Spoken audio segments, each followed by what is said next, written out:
자, 여러분, 오늘 우리는 정말 흥미진진한 역사적이고도 신학적인 미스터리 하나를 파헤쳐 볼 겁니다. 바로 잠언 31장인데요. 다들 이상적인 리더십이나 현숙한 여인에 대한 구절로는 잘 알고 계시죠? 그런데 정작 이 글을 쓴 인물 뒤에 숨겨진 엄청난 미스터리? 그리고 그 안에 담긴 깊은 개혁주의적 의미와 총교도적 청사진에 대해서는 우리가 놓치고 있는 부분들이 꽤 많거든요. 오늘 그 숨겨진 이야기 속으로 바로 뛰어들어 보겠습니다. 한번 생각해 보세요. 성경에서 손꼽히게 유명한 이 장을 기록한 신비로운 왕. 대체 누구일까요? 우리는 보통 텍스트가 주는 교훈 자체에만 푹 빠져서 정작 이 엄청난 지혜를 기록한 진짜 저자가 누구인지 묻는 거대한 역사적 추리극의 주인공은 까맣게 잊어버리곤 합니다. 오늘 우리가 이 단서들을 하나하나 맞춰가면서 퍼즐을 한번 풀어볼 겁니다. 기대되시죠? 첫 번째 파트, 바로 르무엘 왕의 미스테리입니다. 과연 그의 진짜 정체는 무엇일까요? 일단 그의 이름인 르무엘의 숨겨진 의미부터 좀 살펴볼까요? 번역해보면 정말 흥미로운데 바로 하나님께 속한 자 또는 하나님을 위하는 자라는 뜻을 가지고 있어요.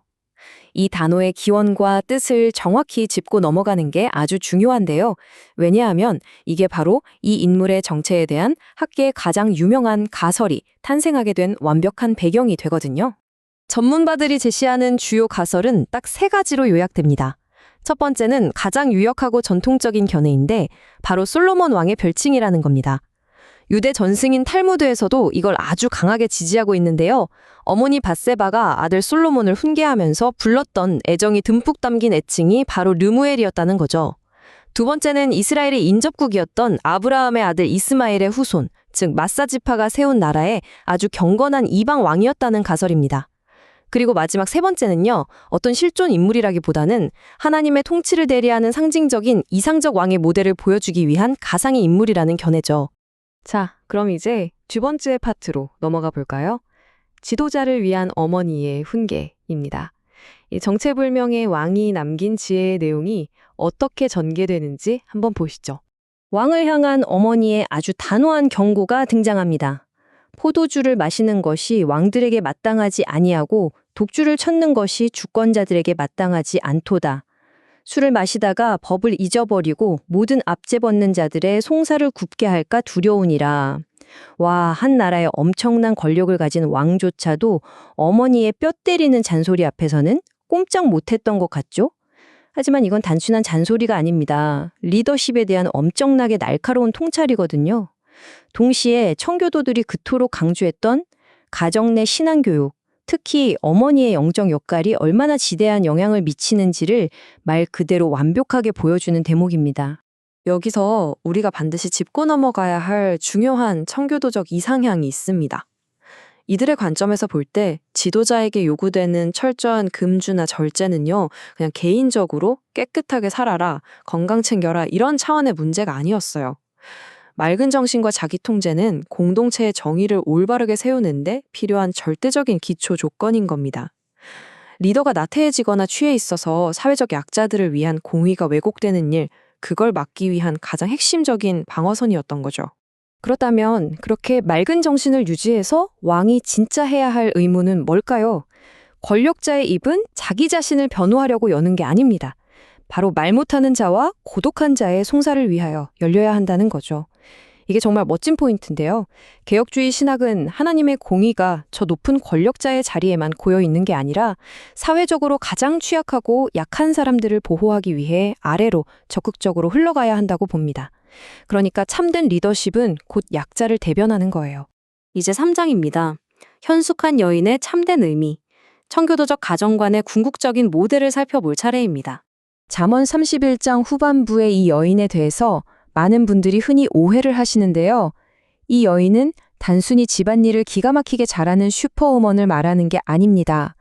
쉼없는 근면성, 가정은 물론 사회까지 아우르는 탁월한 경제적 지혜, 내면의 깃든 경건함, 거기에 가난한 이웃을 향해 기꺼이 손을 내미는 자비로움까지.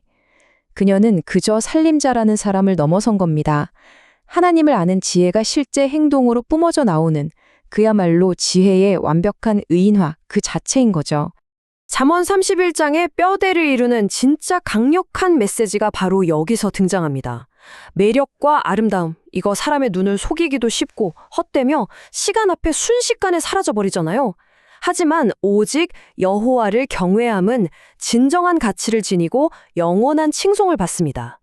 겉으로 드러나는 외형적인 아름다움이나 권력은 결국 시들어버리지만 하나님을 향한 깊은 영적 진실성은 영원히 지속된다는 걸 이렇게 극명하게 대주해서 보여주는 겁니다. 그래서 이 대목이 개혁주의 세계관을 아주 완벽하게 포착해낸다고 볼 수 있어요. 인간이 전적으로 타락했다는 걸 인정한다는 건요, 외적인 조건이나 우리 스스로의 힘만으로는 그 어떤 참된 선함도 만들어낼 수 없다는 걸 의미하거든요. 그러니까 인간의 진정한 가치와 존엄성은 다른 그 어떤 것도 아닌 오직 하나님을 경외함을 통해서만 온전히 회복될 수 있다는 겁니다. 정말 명쾌하지 않나요?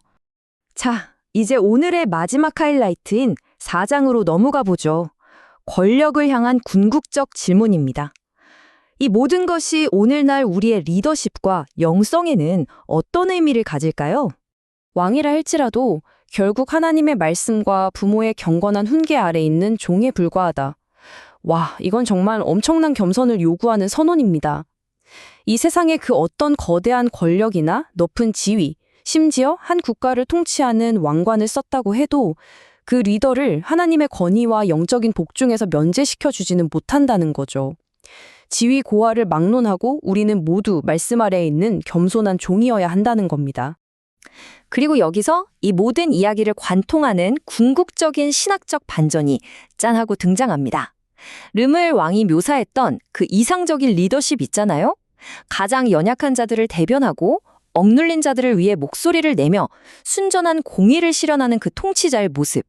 그건 바로 장차 오실 참된 왕, 예수 그리스도의 완벽한 통치를 직접적으로 예표하고 있는 거였습니다.